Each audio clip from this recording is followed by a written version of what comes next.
टिब्बा थाना क्षेत्र के अधीन शक्तिनगर की रहने वाली एक युवती ने संदिग्ध हालतों में कपड़ों की दुकान के अंदर फंदा लगाकर आत्महत्या कर ली। मृतका की पहचान अमानिका के रूप में हुई, जो पिछले कुछ सालों से एक कपड़े की दुकान में बतौर अकाउंटेंट काम कर रही है। घटना की जानकारी मिलते ही थाना टिब्बा की पुलिस मौके पर पहुंची और जांच शुरू कर दी। परिजनों ने आरोप लगाया कि अमानिका के दुकान मालिक के साथ प्रेम संबंध थे। वही वजह थी कि करीब 2 साल पहले अमानिका ने घर छोड़ दिया था और एक पीजी में रहने लगी थी। शुक्रवार सुबह अमानिका ने अपनी मां को फोन कर किसी बात को लेकर विवाद होने की जानकारी दी थी। कुछ घंटे बाद ही परिवार को सूचना मिली कि अमानिका ने दुकान के अंदर फंदा लगाकर जान दे दी।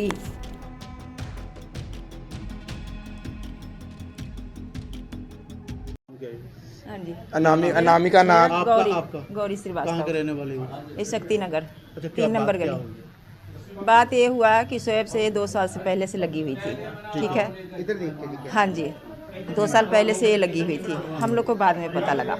ठीक है, पता तो मेरे को पहले बाहर से लग गया था, लेकिन जब मैं इसे पूछी, एक घर छोड़ के 7-8 महीना पहले पीजी में रहने लग गई। ठीक है।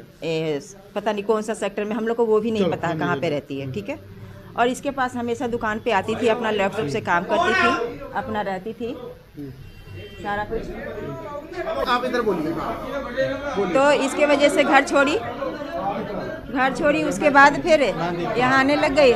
छोटू और छोटे बजे का शाम को मैं ऐसे ही नॉर्मली फ़ोन करती, क्या कर रही है चंचल? कहती मम्मी लॉगिन करने लगी हूँ और अभी बात करूँगी मैं, अभी ठहर के बात करूँगी। फिर वो फ़ोन नहीं करी ना ही मैं ही करी, मैं भी नहीं करी। क्या पता किस वजह से उसका ऐसे हुआ था, किससे बात हुआ, क्या बात हुआ, इसी से कोई बात हुआ होगा और तो कोई है नहीं। इसी से कोई बात हुआ होगा, इसलिए मेरी बेटी ऐसा काम करी। मेरी बेटी बहुत हिम्मत वाली बीकॉम की 35,000 बीकॉम ਕੀਤਾ ਹੈ, 35,000 ਸੈਲਰੀ ਕਮਾਉਂਦੀ ਸੀ। अकाउंटेंट की नौकरी करती ਇਹ ਦੁਕਾਨ ਦੇ ਵਿੱਚ ਵੀ ਸਾਰਾ ਪੈਸਾ ਮੇਰੀ ਭੈਣ ਦਾ ਲੱਗਾ ਹੋਇਆ ਹੈ। कितने समय से काम कर रही है ये? यह काम यहाँ नहीं कर रही है, यहाँ ਇਹ इसके साथ ਸਾਰਾ लगी हुई ਪੈसा है ਲਾਇਆ ना। ਮੇਰੀ ਭੈਣ ਨੇ, ਦੁਕਾਨ ਹੀ ਉਹਨਾਂ ਨੇ ਖੋਲੀ ਹੈ। अच्छा, इसके साथ ਇਹ लगी ਸੋਇਆ हुई ਬਣਾ थी ਦਾ ना। ਸੈਟਿੰग ਸੀਗੀ। ਇਹ इसके ਕਹਿੰਦਾ साथ- ਮੈਂ ਦੁਕਾਨ ਖੋਲੀ, ਮੇਰੇ ਕੋਲ ਲੱਖ एक ਰੁਪਇਆ ਵਾ। चुप करना तू। मेरी भैन को 3 लाख रुपया सी, चुप मेरी कर। भैन ने पाया। चुप कर। तो ये कमाती थी, इसको देती थी 2 साल से। हम लोग कुछ भी नहीं बोले। हमको कहती मम्मी मेरा किस्त जा रहा है, पता नहीं किस चीज़ का, मैं पैसा नहीं दूंगी घर में। तो हम कहे कि वो वैसे भी कौन सा कोई पैसा लगे। मैं कहा कोई बात नहीं, हम लोग का भी काम मंदा ठंडा होता रहता है। तो वही मैं बोली कि कोई बात नहीं, ना दे, कोई बात नहीं। तो इधर पैसा लगा नहीं। बाद में मेरे को पता लगा जब इसका दुकान खुला, तो हम कहे चंचल आज क्या हुआ जी? आज क्या हुआ? आज हमको नहीं पता है, ये शोएब को ही पता होगा।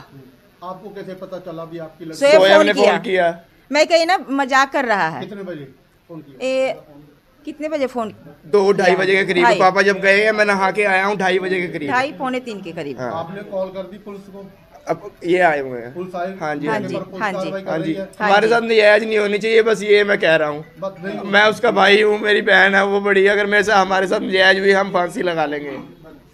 ਇਹਦੇ ਨਾਲ ਗੱਲਬਾਤ ਸੀਗੀ ਉਹਦੀ ਬਹੁਤ ਟਾਈਮ ਤੋਂ।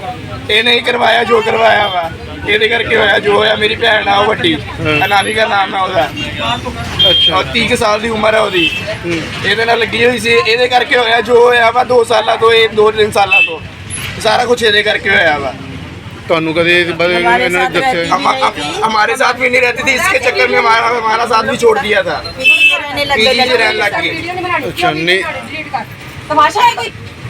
चलो ऐसे आ गया जितनी वीडियो लड़की ने कभी आपको बोला कभी? बोला नहीं है वो, अकेले में ना वो रोती थी अकेले में।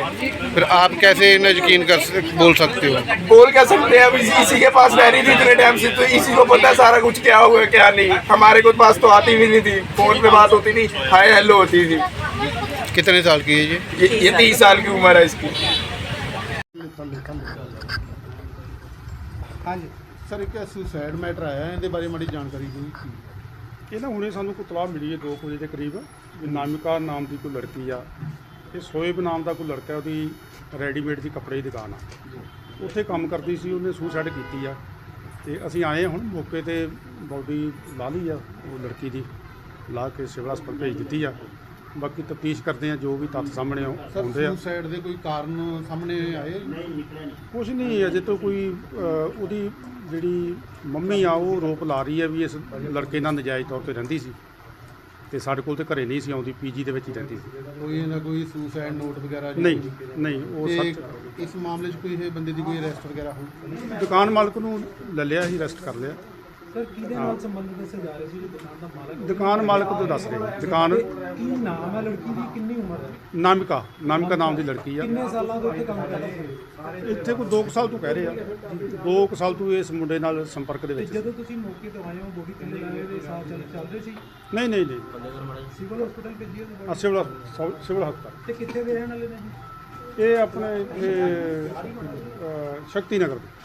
ਜਿਸ ਤਰ੍ਹਾਂ ਤੁਸੀਂ ਕਹਿ ਰਹੇ ਹੋ ਕਿ ਸ਼ਾਇਦ ਪ੍ਰੇਮ ਸੰਬੰਧ ਸੀਗੇ ਦੁਕਾਨਦਾਰ ਦੇ ਨਾਲ, ਹੁਣ ਤੱਕ ਕੋਈ ਗੱਲਬਾਤ ਹੋਈ ਹੈ, ਕੋਈ ਇਨਫੋਰਮੇਸ਼ਨ ਆਈ ਹੈ, ਕੀ ਮਾਮਲਾ ਕਿਸੇ ਦਾ ਪੂਰਾ? ਨਹੀਂ ਬਸ ਇਹੀ ਇਨਫੋਰਮੇਸ਼ਨ ਹੀ ਆ ਵੀ ਕੋਈ ਲੜਕੇ ਨਾਲ ਦੱਸਦੇ 2 ਸਾਲ ਤੋਂ ਉਹਨਾਂ ਹੀ ਰਹਿ ਰਹੀ ਸੀ ਦੁਕਾਨਦਾਰ ਨਾਲ।